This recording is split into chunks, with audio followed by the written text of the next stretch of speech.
Dan Dickau, Scorebook Live, Washington. GSHL 3A Media Day in Vancouver, sitting with Kelso head coach Joe Kinch.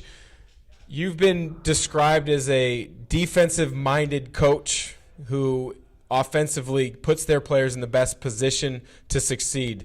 Would you agree with those comments? That's being pretty nice. Yeah. I've probably been described a lot worse. But, yeah, I mean, I think so. I mean, I think with our type of player we have at Kelso that we have to be really tough-minded. And, you know, if we get into games where it speeds up, you know, I don't know necessarily thought it always favored us. I think last few years, though, we've had some really good offensive players, and so we've been able to expand how we play. But I think at the end of the day, we really harp on sitting down and getting stops and then making sure we take great care of the ball. You had a really good player that Incredible. When push comes to shove, you could rely on him the last couple of years. Shaw Anderson has now moved on, is playing at Seattle Pacific. There's a big vacuum, a big opportunity for a lot of newcomers, quite frankly, maybe to get some shots, but also prove that, you know, they've got the capability to step up and be a contributor. Talk real quickly about Josh Webb and some of the other guys that you're looking forward to have an impact this year. Well, Josh has been a 3-year varsity kid now. As a sophomore, he played a little bit, and then last year had a pretty good role with us. You know, obviously everything went through Shaw, and rightfully so, an incredible talent. I mean, as good of a player as he was even a better leader, and so hopefully these guys have learned from him. But, you know, Josh is one of those kids we're going to count on to be, again, really good defensively and find opportunities in and around the basket to score. And then, you know, we have a slew of other guys. Dylan Davis was our point guard last year, and he returns. But, you know, Dylan, again, will have to expand his offensive game, and he's been working at that. And Gage Chippery, a senior this year, played a lot of JV, but a really good shooter, and he's taken a lot of time in the gym. And so, you know, these guys are all looking forward to their opportunities. Drew Tack, a returner from our probably our top 8 from last year, and got some really good minutes in the Tacoma Dome, and that's always a great experience. And same with Wyatt Brown, another guard. So we have some pieces, but, you know, there is a big vacuum, and, you know, we learned a lot about that in June. You know, that points have got to come from somewhere because, you know, we keep trying to get Shaw to come back, but the WIA has this weird rule about, you know, 4 years and things like that. So we don't think he's going to be back. So, but it was really good in June for our guys to learn that, wait a second, man, he had quite an impact. And now it's time for those guys to find ways to make plays. I think it's always interesting to see the culture of a program develop over the course of the summer. You mentioned last June.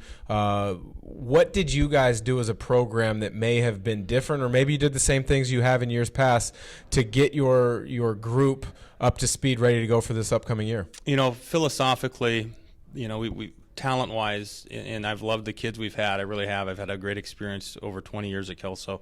Probably about 4 or 5 years ago, we had a really young group.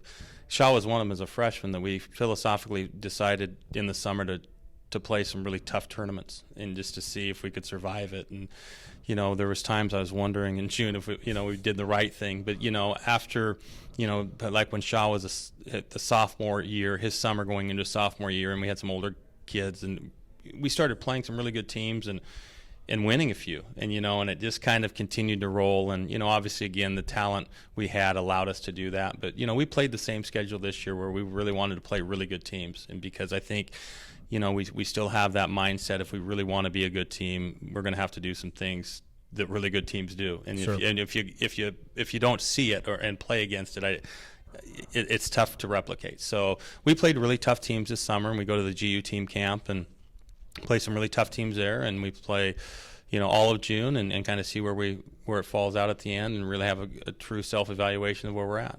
It's always fun talking to coaches not only about their summer plans in building their program for the upcoming year, but also hearing about what other coach they look to for inspiration or mentorship. You're in the Kelso Longview area, and you've had a chance to spend a lot of time with one of the coaching legends in the state of Washington, Bill Backamus. Can you explain the impact that he's had on basketball in the state, and in particular Southwest Washington? Probably not in such a short interview to be. I mean, you know, but he's been an awesome for me as a mentor, and, you know, just, you know, because it's been a process for me, you know, and for our program, and to have him there, not only as an X's and O guy, but just in terms of, you know, his stubbornness, you know, and his just stick-to-itness and his organization are all, you know, incredible. And then again, what he's done for the state of Washington in terms of basketball, and continuing to fight for the 16-team state tournament, and being a face of over 300 wins, and that's a lot of work. I think what is he at 600? I think he's close to 600. He's at quite a bit. Yeah, I know he's that. close. He's over 500 now, and so I think he's been in it 34 years. I mean that in itself is an incredible journey, and to be able to, I just thought a long time ago, and I think probably people still raise their eyes at how can we be friends and whatnot, but it really goes much deeper than we play once a year, and those are always hectic, frantic, fun games, but what I've been able to take from him is priceless. 3A at the GSHL League this year seems to be wide open. Nobody is, for lack of a better term, head and shoulders above everybody. You guys lost your leading scorer in Shaw Anderson. Prairie lost their leading scorer in Cameron Olson. What do you expect of this season at the 3A level? Probably that. I mean, again, last year, though, I was thinking about, some things on the way down. And, last year we go into the Mountain View game at Mountain View. And we win that one. They miss a 3 at the buzzer, 69-66. We win the game. And, our league has always been pretty competitive. I think we have good coaches in our league. I think they prepare their teams really well. And so I think talent-wise, it's hard to replace, like you said, Cam Osborne's gone from Prairie. He was a tremendous competitive kid and done great things for Kyle for 3 years. And, we lose Shaw. And so, there's some really top players that are gone. But I think team-wise, I think we have some really good teams. I think Evergreen, on paper, when you look at the talent they have and how many they return, and I think Brett does a great job, that I would probably put them at the top, not to put any more pressure on them. But, I think they're going to be really good. I think they have really good talent. So, and I think there's some other teams, I think all of us have some good players, and it'll be interesting how it plays out. Absolutely. It is going to be interesting to see how the 3A GSHL title plays out. Joe Kinch at Kelso. I'm Dan Dickau, Scorebook Live Washington.